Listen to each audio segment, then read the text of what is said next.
Sup everybody and welcome to another M Plus walkthrough. Today we are going to look at Underrot.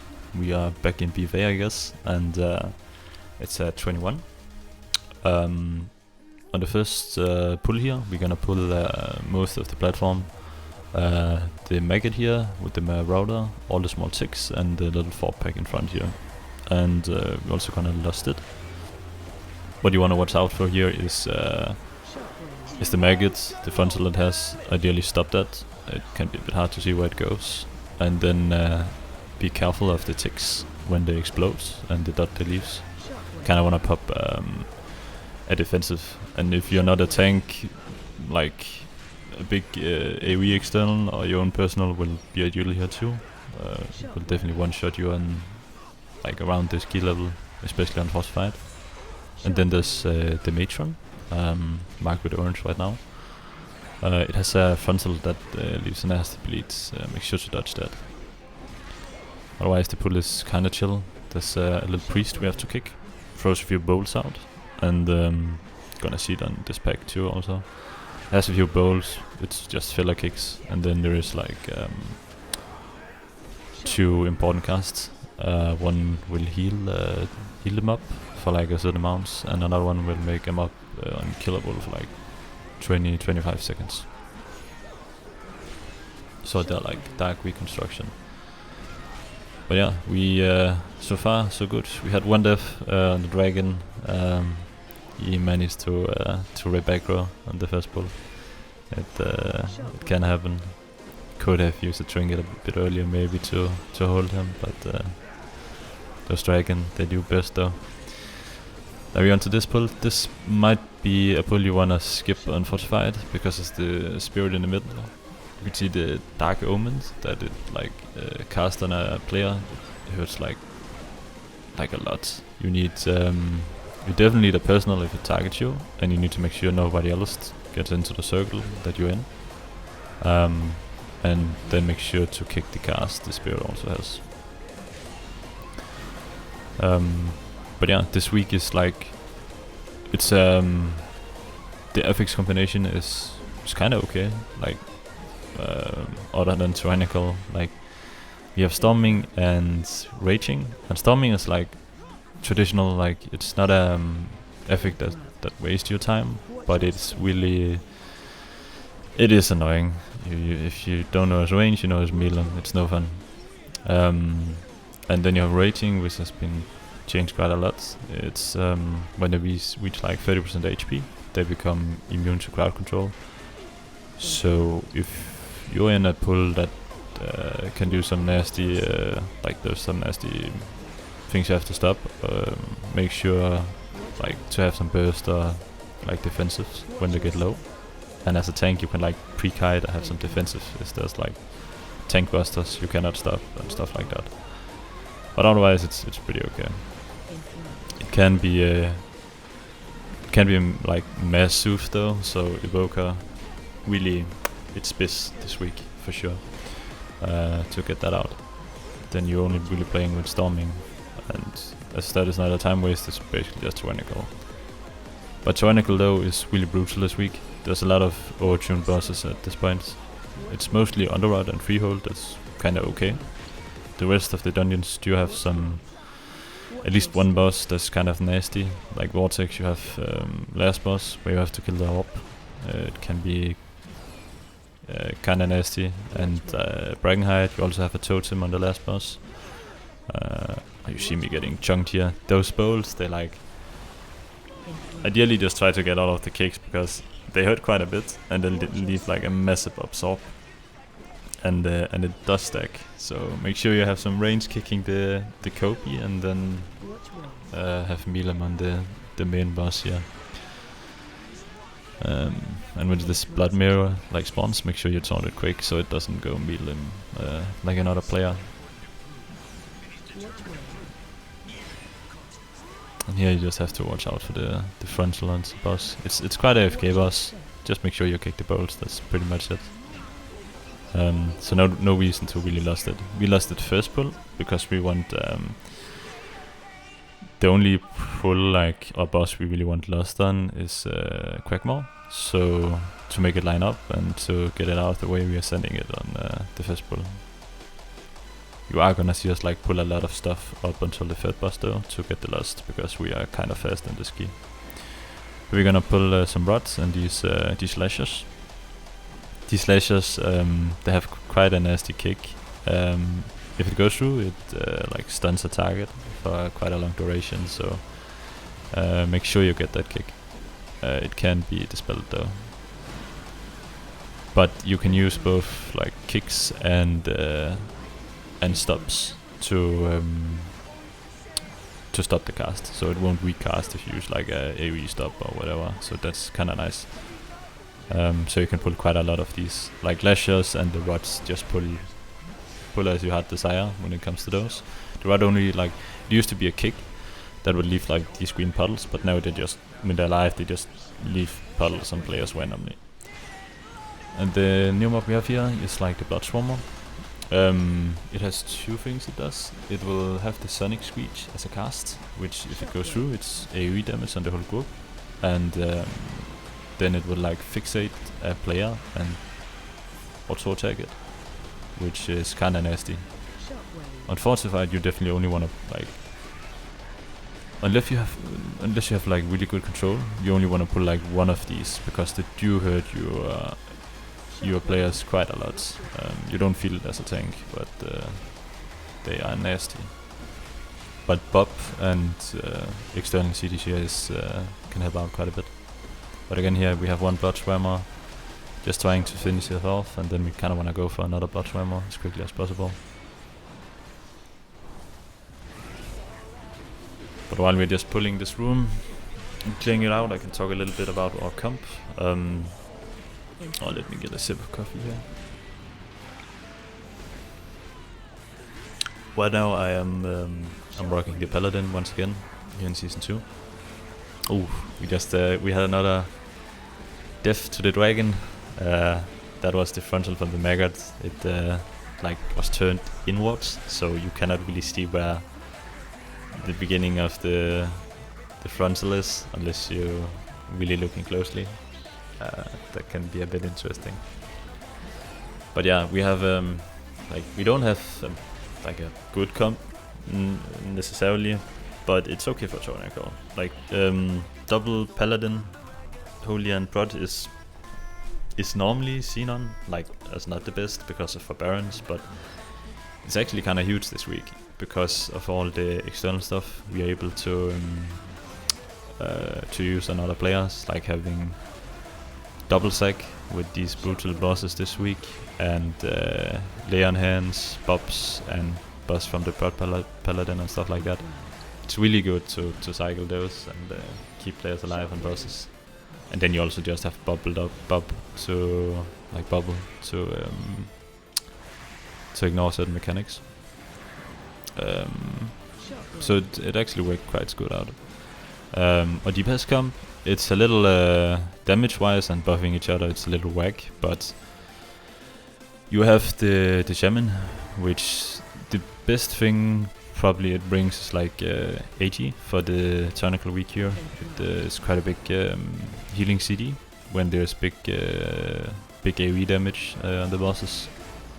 And then of course Bloodlust, but we also get that from the dragon. The dragon is like it have the Zephyr or something. I'm not sure exactly what it's called, but it's AoE damage reduction. So that's kind of good. It's not completely like a flat damage reduction. It works kind of like avoidance. So it's like AoE stuff that it works on. And yeah, then again it brings like defensive stats pretty good. Like it seems kind of unkillable with 2 stacks of the dark scale or whatever it's called, which is like 30% damage reductions for 12 seconds, and then it has some healing on itself here. And then the warrior in general is just really strong with the off healing and the defensive kit it has for this season because of all the damage that is going out at the moment. So like like both the Shaman and the Dragon do bring something to the group, and the Warrior also bring Rally, so for Tyrannical it's good, but it's not damage sync wise, it's not perfect. But yeah, onto the pulls again here. We are just in these Guardian packs, like it's just tank damage. They do hurt quite a bit, so be careful of that. But when you kill the caster, just chain on to the next stuff, because there's not really anything going on here. These defilers, you do have to be careful though. Make sure to have 2 kicks for each of them. 1 kick will reduce your haste and damage by 10%, and the other one is like Shadowbolt Volley, which is it's kinda nasty if it goes off, so make sure to cast that. And then the totem on the ground is just move out of it. It's will probably one-shot you if you don't move. So do not stand in that. But yeah, we just cleared until the third boss. It's probably something you're gonna do quite often to get Bloodlust up once again, if you're deciding to lust the first pull. And this boss you definitely want lust for. It can get a bit out of hand when it does the tantrum. Gonna see in a bit here. But here we're just gonna make all our peeps stand close to that big bone on cross, and then they're just gonna keep baiting the charts into the bones. And here we have the tank mechanic, aka frontal. Just make sure to face it away from the group. As a paladin, you can, like, it hurts quite a bit, but you can pop a lot of things to survive it. Like Ardent Defender, you're always chilling in, and if you are like, if you don't have defensive for it, you can pre-move away from it, ideally with horse, and you're like never gonna, like you're not gonna take any damage from it. Just make sure not to roll up anybody. Here's the tantrum going on. We have the Warrior pop a rally, and then we're just spreading around to make sure we can soak all the small ticks. Ideally you have like 2 guys stand like in the starting position here and soak, and then you have somebody run out, some movement speed or something like that, and soak all the small ticks. It's gonna take some more coffee. Here we see a tick spawn. They are quite nasty. You'll see them implode in a second here. That's like what, 15% of everybody's HP.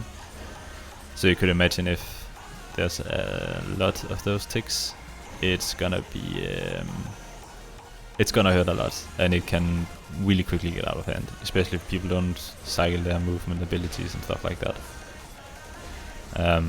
And they also leave like a nasty bleed on the tank, physical dot. I'm pretty sure it's a physical dot, so it should be able to be removed with like as a dwarf, and as a paladin you can remove with bubble. Oh, here you see me lining the frontal without taking damage. So you can bubble and bubble it. If it's magical, you can use burst for sure, but that will stack up quite quickly, and it does hurt quite a lot. But AoE stops can reset the bleeds, and with the different immunities you should be having a okay time here as a paladin. But here's like where the nasty overlap starts to happen, because people will be running out of defensives, and their movement abilities, they won't be able to move as quickly. So if you're not like in a group spread quite goodly, it's gonna suck. So the Earthly going out there, that's also quite good to control the ads, especially if there's a lot of them, to give you a chance to reset. But yeah, finishing off Crackmore here, and then gonna run all the way back. But it's definitely worth it to get that lust in sync. And now I think we might be way too quick, but we should ideally have lust for the last boss. This boss also is like really free, especially with 2 paladins. We have 2 poison spells, so we can just take a few of these stacks and dispel it quickly. And you also have bubble, and you also have buzz to remove it. And if we were dwarf 2, we should be able to remove it also. So yeah, I'm just soaking a bunch. I'm popping like Guardian, healing myself, running into them, and then instantly cleansing myself. But what you just wanna do as a tank is like face the shockwave on top of some of these small green shrooms, and then you have 2 DPS players getting the up reveal, which they place on top of a stack. You can see the warrior and the dragon places them over there, and then they will run away, and it will quickly destroy all the shrooms. And make sure there's no shrooms when this goes out. Like on a lower key, you will probably be able to survive like a few shrooms being up, but at this level, if we have like 1 shroom and we don't pop any defensive, it's a wipe. That's kind of how the damage is. You see a holy paladin also running around and using his poison spell just to remove 1 or 2 here and there to make it a bit easier. You can definitely manage it without having the poison spells. If you just use the shock waves efficiently and the upweevils, you should be able to get all of them. But otherwise, just have an immunity or like make the tank soak a few with like a defensive, then you're kind of chilling. And here's just dance party. Make sure to dodge all the balls.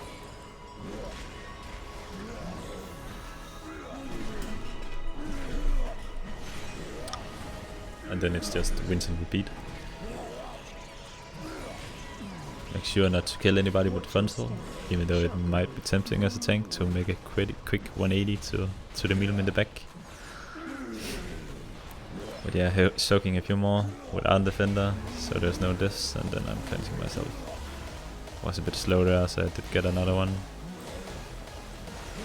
And then there's 1 more shockwave here, so I'm gonna clear this, and then the range just cleared the last 2 shroom specs, and then we're chilling. And now there's so long time to the next festering harvest, so we're just gonna send it us home here.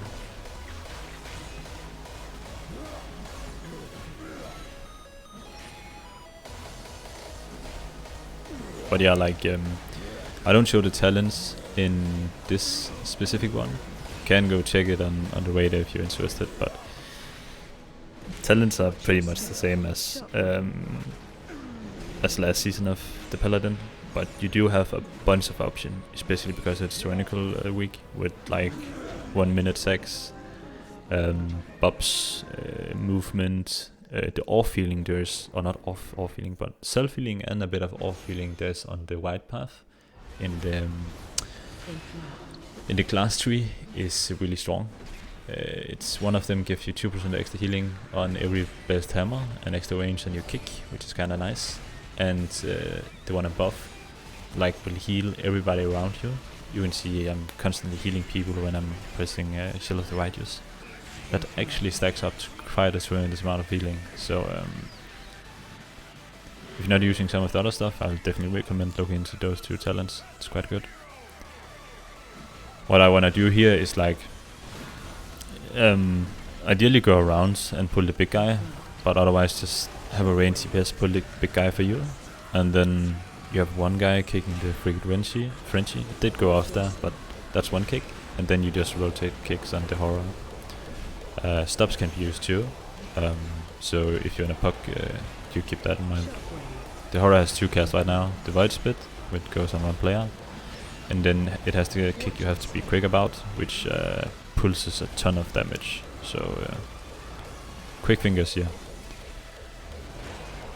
I have a few people going down here to the I think it was the small lashes from the corrupt on the ground. You have to like, when it spawns this abyssal reach, you have to pre-move, or like move after it spawns from your location, otherwise you will get slapped, and it is no fun. It does hurt quite a bit. But the idea with this pull is kind of like pull the big guy on top, and then when you blast everything down, like the worm should die like around probably at like the big guy will be like 30%, 30% when the pack is dead, and then you take the pack on top of this worm, so you're not wasting time like single targeting all these worms. Ideally you can also make a route where you invis pots a worm or shroud it, something like that, because it's pretty bad, but at least it gives like, it's not a horrible count. If you put like the big guy on top of this, it's like 5-6%, so that's okay. But trying to be efficient with it is definitely a good way. So the route we're doing right now is probably not the best one, if we do pull like the big guy, if we didn't have to rest before there and we pull that guy instantly on top of the worm and we like skip the single worm with some kind of like a shroud or invis spot, they would be pretty efficient. Here you see me getting slammed. It's the frontal of these corruptors. They will like lock into place, and then they will throw out a big frontal. The matting gaze. It will deal. It should one-shot you on fortified weeks. Maybe not as a tank, but as a DPS it would, and it will fear you. So be careful of that. Here again, moving away. Don't want to get slapped. Better engage, just looking at where they're facing. Can be a bit hard to see it sometimes, but be careful of that. But yeah, also is cleared. We have like 9 minutes left, so we are turbo chilling here, and we're getting our last bloodlust in the dungeon here. So we got on the first pull, and we got on Quackmore, and then we're gonna get on the last boss. The last boss is just it can maybe get interesting the higher key you go, where you want to use some AoE externals and all field quite a bit maybe, but otherwise it's not too bad. Like, you just move around in a circle, make sure to stack on the tank. Like here, we're moving, and then you like drag the boss a bit as a tank, and then you move back and face it on top of the filth that was placed by the boss. And then just make sure to cleanse everybody. If somebody gets out of it, in this case I got out of it with storming, or if the tank has to move the boss while the rest of the players are getting cleansed and doing damage to the boss, like I have to pre-move the boss sometimes, or not pre-move it, but I'm gonna, every time it does the frontal, I'm gonna move quite far back to like drag the boss. If the tank does miss it, the normal cleanse from the healer will also remove it from a party member. So it is okay only to hit 4 players. Otherwise, if you manage to not get into the light, make sure to pop a defensive or some healing and stuff like that, because it will hurt quite a bit. But other than that, like every time this boss reaches 100 energy, he will spawn 2 ads, and these ads has to die. But there's like this construct you can see to the left of the screen, which will go target one of the ads and kill it quite quickly. So ideally what you want to do is just ignore the ads until the last phase, and just let that construct go from one ad to another ad. Like now it's on another one on the left side of the screen. Like it almost one-shot it. So like I just taunt this ad, and then we ignore it, and then you can see the keeper comes, and we just one-shot it basically, 2-shot it. The only time you want to switch to one of these ads is like in the last phase, which is coming up here. When he reaches 100% energy again, you should target the ads that the construct is not targeting, and just blast that ad. Then the boss dies. So it's 6 ads you have to kill, aka 3 rotations before the boss fight is over. And the boss, like the amount of energy he gets, it depends on like your damage. So just pump the boss and don't get stacks. It's quite an easy boss at this point. If you fuck up and don't cleanse, like it will hurt. And if you manage to get spores in front of you, it can happen. It can be a bit interesting. Otherwise, it's pretty okay. He was just focusing the skull, and then he's gonna get 1 tick from the keeper there, and we are done. So yeah, that's the one.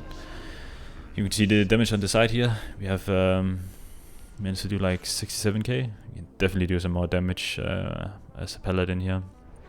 But otherwise, we have warrior pumping, and evoker fell a bit behind because of a few deaths. And here you see my gear.